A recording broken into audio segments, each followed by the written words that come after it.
5 وقت کی نماز یہ میرے نبی کی آنکھوں کی ٹھنڈک ہے، 5 وقت کی نماز اس امت کی شان پہچان ہے۔ اور اللہ تعالیٰ نے پہلی امتوں پر اتنی بڑی مشقت ڈالی کہ ان کی نماز مسجد کے علاوہ کہیں نہیں ہوتی تھی، مسجد میں ہی ہوتی تھی۔ ہمارے لیے کتنی آسانی کر دی، جاب میں ہے مصلی بچھا نماز پڑھ، چلو مصلی بھی کوئی نہیں، زمین دیکھ اس پر کوئی گندگی تو کوئی نہیں ہے، بس زمین بھی تیرے لیے پاک ہے، چل نماز پڑھ۔ اور آسانی کر دی، پانی کوئی نہیں ہے، کوئی بات نہیں، مٹی میں ہاتھ مار، منہ پہ مل، پھر ایک ہاتھ مار، یوں کر، چل نماز پڑھ، میں تیری قبول کروں گا۔ یہ کسی امت کے ساتھ یہ نہیں ہوا، انہیں وضو ہی کرنا تھا چاہے پانی 50 میل پر موجود ہو۔ اور ہمارے لیے پانی کوئی نہیں ہے، چلو تیمم، مٹی میں ہاتھ ہمارا یوں کیا، پھر ہاتھ ہمارا ایک یوں کیا، ایک یوں کیا، چل بھائی اللہ اکبر قبول۔ عمار بن یاسر رضی اللہ تعالیٰ عنہ سفر میں تھے، ان کو نہانے کی ضرورت ہو گئی، نائٹ فال ہو گیا، تو انہوں نے سوچا کہ ویسے تو آدمی کو وضو کی ضرورت ہوتی ہے تو خالی منہ پہ ہاتھ مارا اور یوں کونیوں تک، لیکن مجھے تو غسل کی ضرورت ہے، تو خالی اس سے تو کافی نہیں ہوگا۔ تو انہوں نے کپڑے اتارے، اکیلے تھے، ریت کے اوپر کبھی یوں لیٹے، کبھی یوں لیٹے، کبھی یوں لیٹے، 3-4 دفعہ یوں اور یوں رول ہوتے ہوتے پھر انہوں نے نماز پڑھی۔ آئے اللہ کے نبی کی بارگاہ میں، یا رسول اللہ مجھے رات کو نہانے کی ضرورت پڑ گئی، تو میں نے کہا وضو کے لیے تو خالی یہ 2 دفعہ کرنا کافی ہے، تو یہ تو نہانا تھا، تو میں تو ریت میں خوب رول ہوتا رہا۔ میرے نبی نے انما یکفیک ضربتان، ارے سیدھے بندے عمار، اس کے لیے بھی اتنا ہی کافی تھا کہ تو یوں کرتا اور یوں کرتا اور تو پاک ہو جاتا۔ اللہ نے اس نبی کے طفیل، اس محبوب مصطفیٰ صلی اللہ علیہ وسلم کے طفیل، اللہ نے کیا کیا سہولتیں اور آسانیاں ہمیں عطا فرمائیں۔ پھر نماز 4 کی 2 رکعت کر دی کہ بھئی تم مسافر ہو 2 پڑھو، روزے میں سفر میں روزہ معاف کر دیا، بعد میں رکھ لینا، بعد میں رکھ لینا، قضا کرنے کو حکم، بالکل چھوڑنے کا نہیں۔ اور کہا کہ بھائی مریض ہو چھوڑ دو، مسافر ہو چھوڑ دو، اور نماز 2 رکعت کر دو، سنتیں چھوڑ دو۔ ابن عمر رضی اللہ تعالیٰ عنہ بیٹھے تھے تو انہوں نے 2 رکعت پڑھ کے بیٹھ گئے، تو ان کے خادم نے کہا سنتیں نفل نہیں پڑھو گے؟ کہا اگر پڑھنا تو 4 فرض پڑھتا میں، میرے اللہ نے معافی دے دی تو میں کیوں پڑھوں؟ میرے نبی نے سفر میں سنتیں نہیں پڑھی کبھی، اپنی امت کو سہولت دینے، فجر کی سنتیں 2 پڑھتے تھے، اس کے علاوہ سنتیں نہیں پڑھی تاکہ میری امت کو سہولت ہو، آسانی ہو۔ ایک دفعہ بارش ہو رہی تھی اور کوئی جگہ نہیں تھی نماز پڑھنے کے لیے، تو آپ نے اپنی اونٹنی کو آگے کیا اور اس پر بیٹھ گئے، بیٹھے ہی تھے، پیچھے صحابہ نے اونٹنیوں پر ہی صفیں بنائیں، اور یہ نماز اونٹنی پہ بیٹھ کر ادا کی گئی بارش کے اندر۔ نماز اونٹنی کے اوپر نماز بھی ہو گئی، رکوع بھی ہو گیا، سجدہ بھی ہو گیا، سلام بھی ہو گیا۔ پہلی امتوں کے لیے نہیں تھا، سجدہ ہی کرنا پڑے گا۔ یہ اللہ کے محبوب مصطفیٰ صلی اللہ تعالی علیہ وسلم کی طفیل، میرے اللہ نے ہم پہ فضل و احسان کیا، تو میرے نبی کی زندگی میں عبادات میں نماز سب سے اعلیٰ نظر آتی ہے، سب سے نمایاں نظر آتی ہے۔ اور پھر بازار میں، گھر میں، دفتر میں، ماحول میں میرے نبی کے اخلاق، یہ زندگی کا دوسرا روشن پہلو ہے۔ میرے نبی کی ساری زندگی 2 لفظوں میں آتی ہے، عبادت اخلاق، عبادت اخلاق، یا 2 اور لفظ، حقوق اللہ حقوق العباد، حقوق اللہ حقوق العباد۔ حقوق اللہ میں نماز سب سے اعلیٰ، اور حقوق العباد میں لوگوں کی برداشت کرنا، لوگوں سے درگزر کرنا، معاف کرنا، جھوٹ سے بچنا، دھوکے سے بچنا۔ میرے نبی سے پوچھا گیا یا رسول اللہ مسلمان کنجوس ہو سکتا ہے؟ ہم نے کہا ہو سکتا ہے۔ یا رسول اللہ مسلمان کمزور ہو سکتا ہے، بزدل ہو سکتا ہے، ڈرپوک ہو سکتا ہے؟ آپ نے کہا ہو سکتا ہے۔ یا رسول اللہ مسلمان جھوٹ بول سکتا ہے؟ آپ نے کہا نہیں، جھوٹ نہیں بول سکتا، جھوٹ نہیں بول سکتا۔ ہاں، الا لعنت اللہ علی الکاذبین، جھوٹوں پہ اللہ کی لعنت۔ اس لعنت کے ساتھ 400 پاؤنڈ بچا لیے، 4000 بچا لیے، 4 ملین بچا لیے، 4 بلین بچا لیے، 4 ٹریلین بچا لیے، ساری دنیا کو بچا لیا، اور اوپر اللہ کی لعنت پڑی تو اللہ کی قسم گھاٹے کا سودا ہے۔ اور سچے ہو گئے، سچ بولا، یہ میں 100 پاؤنڈ کماتا ہوں، لے لو جو لینا ہے اس میں سے، یہ میں 1000 پاؤنڈ کماتا ہوں، لے لو جو لینا ہے، یہ میں 50,000 پاؤنڈ کماتا ہوں، لے لو جو لینا ہے۔ کہ مسلمان کی زبان سے جھوٹ نہیں نکلتا، سچ ہی بولتا ہے۔ آپ تشریف لے جا رہے ہیں، ایک آواز ہے یا رسول اللہ، آپ نے یوں دیکھا، کوئی نظر نہیں آیا، پھر آواز ہے یا رسول اللہ، تو آپ نے دیکھا کہ ہرنی ڈیر چھوٹی وہ کھڑی ہوئی، رسی میں بندھی، تو آپ نے کہا کیا ہوا؟ کہا جی آپ کا صحابی مجھے پکڑ کے لایا ہے، میرے چھوٹے چھوٹے بچے بھوک سے رو رہے ہوں گے، آپ مجھے چھوڑ دیں، میں بچوں کو دودھ پلا کے واپس آ جاتا، مجھے پتا ہے میرے اللہ کی تقدیر میرے بارے میں کیا ہے۔ تو آپ نے کہا اگر تو واپس نہ آئی تو پھر تو اس نے کہا مجھے اللہ جہنم میں ڈال دے۔ آپ نے اس کی رسی کھول دی، خود وہیں بیٹھ گئے۔ اس نے دوڑ لگائی اور پہاڑوں میں گم ہو گیا۔ تھوڑی دیر کے بعد وہ دوڑتی ہوئی آئی اور آ کے سر یا رسول اللہ میں حاضر ہو گیا۔ تو آپ نے اس کو باندھ کے وہیں آپ بیٹھ گئے نہیں۔ دیر کے بعد وہ صحابی آئے جنہوں نے اس کو شکار کیا تھا، پکڑا تھا، تو کہنے لگے، ان کا یا رسول اللہ آپ یہاں کیسے؟ کہا میں ایک درخواست لے کر آیا ہوں۔ کہا کیا؟ کہ یہ ہرنی مجھے ہدیہ کر دو۔ کہا یا رسول اللہ سب کچھ آپ کا ہے، کہنے بس یہ ہدیہ کر دو۔ یا رسول اللہ حاضر۔ تو آپ نے اس کو لے کر رسی اس کی گردن سے نکالی کہ جا بچی اپنے بچوں کے پاس جا کے خوشی منا۔ سچ نجات دیتا ہے اور جھوٹ ہلاک کرتا ہے۔ ایک ہرنی جان کی بازی کھیل گئی سچ بولنے کے لیے، تم چند پونڈوں پہ جھوٹ بولتے ہو، ایمان کو برباد کر کے رکھ دیتے ہو۔ مسلمان جھوٹ نہیں بولتا، مسلمان دھوکہ نہیں دیتا، مسلمان کی زبان سے سخت بول نہیں نکلتا، کسی کو بے عزت نہیں کرتا، کسی کو کی بے اکرامی نہیں کرتا، کسی کا دل نہیں توڑتا، کسی کو ذلیل نہیں کرتا، خود سہتا ہے، اوروں کو خوشیاں دیتا ہے، خود دکھ سہتا ہے، اوروں کو راحت دیتا ہے، خود تکلیف سہتا ہے۔ یہ میرے نبی کے اخلاق ہیں، یہ میرے نبی کی زندگی ہے، اور یہ اسلام کا سب سے بڑا چیپٹر ہے اور سب سے مشکل چیپٹر ہے۔ جب میرے نبی نے لمبی نمازیں پڑھی تو اللہ نے روک دیا کہ میرے حبیب ما انزلنا علیک القرآن لتشقى، اتنی لمبی نماز نہ پڑھ کے تو تھک جائے۔ میرے نبی نے تبلیغ میں زور دکھایا تو اللہ نے روک دیا، فلتذهب نفسك علیہم حسرات، میرے نبی اتنا غم نہ کر کے آپ خود ہی آہیں بھرتے بھرتے آپ مر جائیں۔ میرے نبی نے مال سارا خرچ کیا، اللہ نے اس سے بھی روک دیا، ولا تبسطها كل البسط فتقعد ملوما محسورا، اتنا خرچ نہ کریں کہ آپ خود پھر دکھی ہو کے بیٹھ جائیں۔ خرچ کرنا بہت بڑا عمل، تبلیغ سب سے سارے عملوں کا سردار عمل۔ تبلیغ سے بڑا کوئی کام ہوتا تو اللہ نبیوں کو دیتا، اگر تبلیغ سے بڑھ کر کوئی کام ہوتا تو اللہ نبیوں کو دیتا، گشت سے بڑھ کر کوئی محنت ہوتی تو اللہ نبیوں کو دیتا۔ 950 سال نوح علیہ السلام گشتی کر رہے ہیں، اور اللہ کی مان لو، اتنا عظیم عمل کا میرے نبی درمیانہ نماز سب سے بڑی عبادت، میرے نبی درمیانہ کام۔ لیکن جب میرے نبی نے اخلاق اچھے کیے، دشمن کو معاف کرنا، تو ایک آدمی آپ سوئے ہوئے تھے، آپ کی تلوار لٹکی تھی، ایک آدمی آیا، اس نے آپ کی تلوار اتاری اور یوں ہماری پسلی میں، آپ اٹھ کے بیٹھ گئے۔ اب وہ قتل کے ارادے کے لیے آ چکا ہے اور تلوار یہاں ہے، کہتا من یمنعک منی، اب بول تمہیں کون بچائے گا؟ تو آپ نے مسکراتے ہوئے کہا اللہ، تو اس کے ہاتھ سے تلوار گر پڑی، تو آپ نے اٹھا لی، آپ نے یوں سیدھی کی، اب تو بچا، تجھے کون بچائے گا؟ وہ کہنے لگا مجھے تو ہی بچائے گا۔ وہ تو اللہ کو جانتا نہیں تھا، کہا بابا مجھے تو ہی بچائے گا۔ تو آپ کہتے ہیں اس کا سر اڑا دو، یہ نبی کو قتل کرنے آیا ہے۔ میرے نبی نے فرمایا کلمہ پڑھتے ہو؟ کہا نہیں پڑھتا۔ کہا جاؤ معاف کیا۔ یہ میرے نبی کے اخلاق ہیں۔ 20 سال جنہوں نے قتل کے منصوبے بنائے، مکہ والے، جب آپ مکہ میں فاتحانہ داخل ہوئے، ابو سفیان سب سے زیادہ آپ کو دکھ پہنچانے والوں میں پیش، تو آپ نے ابو سفیان کو عزت دی۔ جو ابو سفیان کے گھر میں داخل ہوگا اس کو کچھ نہیں کہا جائے گا۔ آپ تو ابو سفیان کو بلا کے سولی پہ لٹکاتے، اور آپ کہہ رہے ہیں جو ابو سفیان کے گھر میں جائے گا اسے کچھ نہیں کہا جائے گا، جو بیت اللہ میں ہوگا اسے کچھ نہیں کہا جائے گا۔ سارا مکہ سامنے، آپ یوں بیت اللہ کا دروازے پر یوں دونوں ہاتھ ایسے ٹکا کے کھڑے تھے۔ پھر آپ نے کہا میں کیا کروں گا اب تمہارے ساتھ؟ تو سہیل بن عمر نے کہا آپ کریم ہیں، کریم کے بیٹے ہیں۔ تو آپ نے کہا جاؤ میں نے معاف کیا۔ یہ اخلاق آج مٹ چکے ہیں، مردوں سے، عورتوں سے، علم والوں سے، خانقاہ والوں سے، تبلیغ والوں سے، سب زیرو ہوئے پڑے ہیں۔ جب تک یہ اخلاق زندہ نہیں ہوتے اسلامی زندگی قائم نہیں ہو سکتی، اسلامی معاشرت قائم نہیں ہو سکتی۔ اور دین دو چیزوں سے آگے پھیلتا ہے، ایک دعوت اور ایک اخلاق۔ دعوت اور اخلاق، دعوت نہیں ہوگی تو اخلاق وہیں پڑے رہ جائیں گے، اخلاق نہیں ہوں گے تو دعوت کوئی قبول نہیں کرے گا۔ میرے نبی نے کتنے معجزے دکھائے مکے میں، نہیں کلمہ پڑھا۔ بدر میں ان کے 70 مارے گئے، فرشتوں کو دیکھا، جبریل کے گھوڑے کی آواز سنی، کلمہ نہیں پڑھا۔ خندق میں شکست ہوئی، کلمہ نہیں پڑھا۔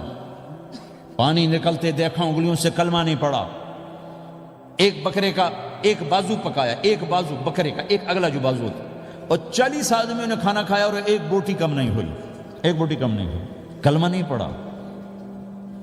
لیکن جب میرے نبی نے کہا جاؤ معاف کیا تو سارے ہی کلمہ پڑ گئے کہ واقعہ یہ اخلاق نبی کے ہو سکتے۔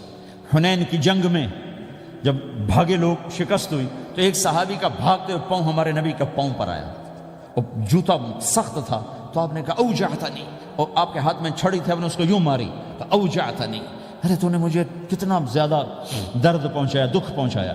وہ بیچارے پگھل کے رہ گئے اور پریشان ہو گئے، اور فرماتے ہیں سارا دن میں پریشان، ساری رات پریشان کہ اللہ کے نبی کو میں نے تکلیف پہنچائی، اب میرا کیا بنے گا۔ اگلا دن ہوا تو اعلان ہو رہا تھا بھائی جس کا پاؤں نبی کے پاؤں پہ آیا تھا اس کو اللہ کے نبی بلا رہے ہیں۔ تو صحابی کہنے لگے میں نے سمجھا بس اب میری تو دنیا بھی گئی اور آخرت بھی گئی، اب میرے اوپر کیس بنے گا اور مجھے ڈانٹ ڈپٹ بھی ہوگی، میرا کتنا بڑا گھاٹا نقصان ہوگا۔ یہ حاضر ہوئے ڈرتے ڈرتے، تو آپ نے فرمایا میرے بھائی کل میں نے تمہیں چھڑی ماری تھی، وہ مجھے معاف کر دینا، اور یہ 80 اونٹ تمہیں ہدیہ دیتا ہوں، 80 کیملز یعنی 80 پراڈو، 80 رینج روور کا یہ میری طرف سے تمہیں ہدیہ ہے۔ وہ حیران پریشان، یہ میرے نبی کے اخلاق ہیں، یہ میرے نبی کے اخلاق ہیں۔ کانٹے بچھانے والی نے 4 دن آنا چھوڑ دیا، بیمار ہو گئی تھی، تو ہم نے کیا بات ہے، وہ ہمارے راستے میں اب کانٹے کوئی نہیں ہیں، کہا جی وہ بیمار پڑی ہے جو کانٹے بچھاتے تھے، تو آپ اس کے گھر چلے گئے، ماں جی خیریت تو ہے، آپ ٹھیک تو ہیں، کہا بیٹا مجھے کلمہ پڑھا دے، بس تیرے اخلاق نے مجھے فتح کر لیا ہے۔ میرے بھائیوں یہ چیپٹر بھول چکے ہیں۔ جب تک یہ چیپٹر زندہ نہیں ہوگا زندگی اسلامی نہیں بنے گی، معاشرہ اسلامی نہیں بنے گا، اور آگے قوموں کے لیے اسلام کا دروازہ نہیں کھلے گا۔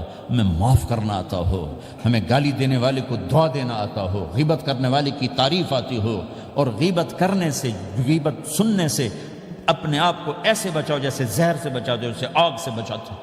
ایک دوسرے کو نفرت کا بول نہ بولو ورنہ ساری زندگی تباہ و برباد ہو جائے گی۔ میرے رب کی قسم، میرے نبی نے کہا ایک زبان کا بول انسان بولتا ہے اور جہنم کی گہرائیوں میں گر جاتا ہے، اور ایک زبان کا بول انسان بولتا ہے اور جنت کے درجات پر چڑھ جاتا ہے۔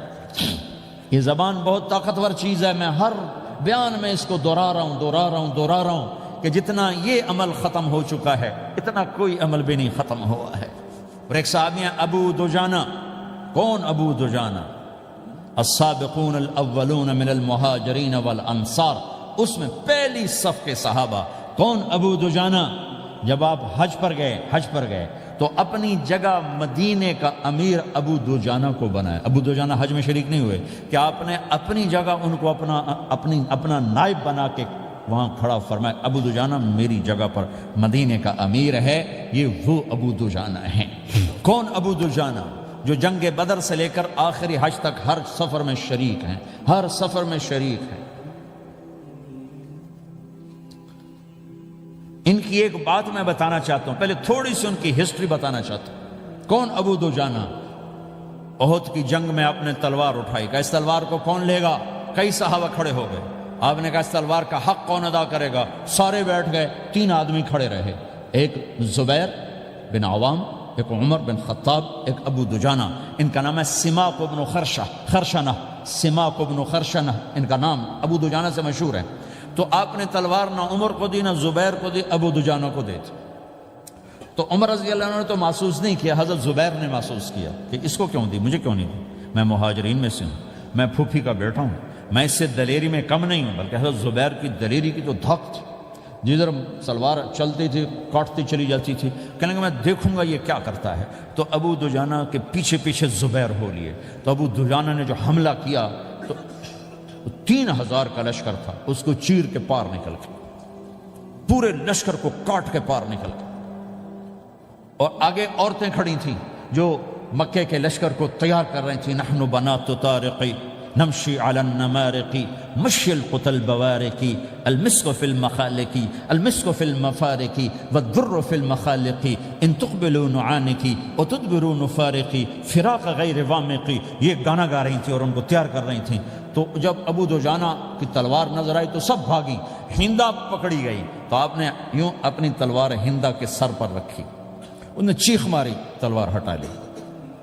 تو زبیر پیچھے پیچھے کہ کیا کیا ہے؟ جنگ میں اگر کوئی عورت حصہ لے اسے مارنا جائز ہے، ویسے جائز نہیں ہے، عورت کو، بچے کو، بوڑھے کو ہاتھ لگانا جائز نہیں ہے۔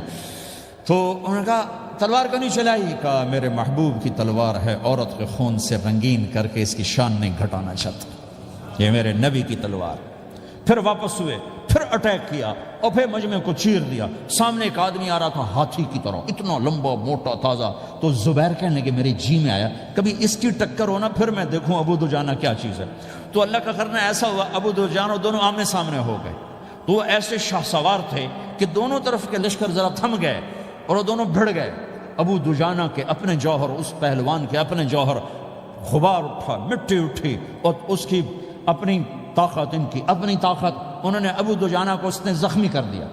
ابو دجانہ نے جو جوش میں آ کے ماری تلوار، اس کو لگی یہاں، تو اتنی طاقت سے لگی کہ اس کے نیچے اتر کر 2 ٹکڑوں میں تقسیم کر دی۔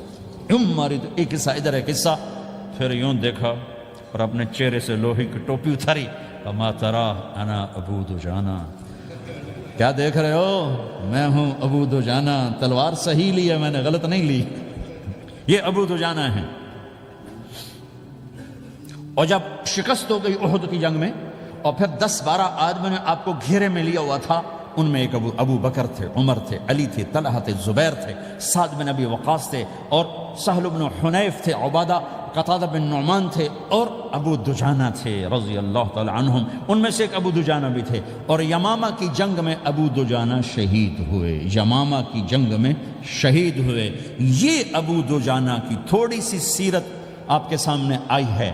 اس کے بعد اب آپ ان کے قول کو سنو تاکہ اس کا وزن آپ کے سامنے آئے۔ یہ بدر کے شریک ہیں، اللہ کے نبی نے کہا بدر کا صحابی جو مرضی کرے بخشا گیا۔ یہ صلح حدیبیہ کے شریک ہیں، اللہ نے قرآن میں کہا لقد رضی اللہ، میں ان سے راضی ہو گیا۔ یہ صحابی ہیں، اللہ نے کہا کلا وعد اللہ الحسنی، اے میرا نبی تیرے ہر صحابی کے لیے جنت کا وعدہ ہے۔ اور اب یہ کیا کہتے ہیں؟ یہ کیا کہتے ہیں؟ لوگو ان ارجع عملی عند، لوگو میرے پاس، ابو دجانہ میرے پاس بخشش کا سب سے بڑا عمل جانتے ہو کیا ہے؟ بدر نہیں، احد نہیں، حدیبیہ نہیں، خندق نہیں، خیبر نہیں، فتح مکہ نہیں، آخری حج نہیں۔ کیا ہے؟ کیا ہے؟ لوگو ان ارجع عملی عندی، میرے پاس آخرت میں بخشش کا سب سے بڑا عمل بس ایک ہے کہ ما آذیت احدا بلسانی، میں نے اپنی زبان سے کبھی کسی کو دکھ نہیں پہنچایا۔ ولا اجد فی قلبی غلا لاحد، اور میرے دل میں کسی کے لیے بغض کوئی نہیں ہے، بس یہ میری بخشش کا عمل ہے۔ تو بھائیو، نبی کے اخلاق میں 2 چیزیں لے لو، ایک زبان سے کسی کو دکھ نہ دو، ایک دل میں کسی کا بغض نہ رکھو۔ اللہ کی قسم بغیر حساب کتاب کے جنت میں جاؤ گے۔ بڑے بڑے جنید بغدادی اور بڑے بڑے معرفت والے تمہیں دیکھتے رہ جائیں گے، تمہاری رفتار اتنی تیز ہوگی کہ تمہیں وہی پکڑ سکے گا جس کا یہ 2 عمل تم سے زیادہ اچھا ہوگا۔ جس روڈ پہ رش ہوتا آپ وہاں سے گاڑی ہٹا لیتے ہو، ادھر نہیں جانا، ادھر رش ہے، وہ سائن وغیرہ آپ کو آ جاتے ہیں کہ ادھر بلاک ہے، ادھر نہیں جانا، ادھر جانا ہے۔ تو جہاں روڈ پہ رش ہوتا ہے تو قیمتی سے قیمتی گاڑی کی رفتار بھی آہستہ ہو جاتی ہے، اور جہاں روڈ خالی ہوتا ہے تو پرانی گاڑی بھی بھاگے جا رہی ہوتی ہے۔ ہمارے یہاں پرانی گاڑی ہوتی ہے نا، پرانی بسوں کے پیچھے لکھا ہوتا ہے نہ انجن کی خوبی نہ ڈرائیور کا کمال، خدا کے سہارے چلی جا رہی ہے۔ اور جس کے پاس ایسی گاڑی ہو، نہ انجن کی خوبی نہ ڈرائیور کا کمال، تو اگر اس کو روڈ خالی مل جائے تو وہ تو مرسیڈیز والے سے پہلے پہنچے گا، رینج روور والے سے پہلے پہنچے گا، بینٹلی والے سے پہلے پہنچے گا، رولز رائس والے سے پہلے پہنچے گا، جو وہ تو پھنسی کھڑی اور اس کا روڈ ہی خالی ہے۔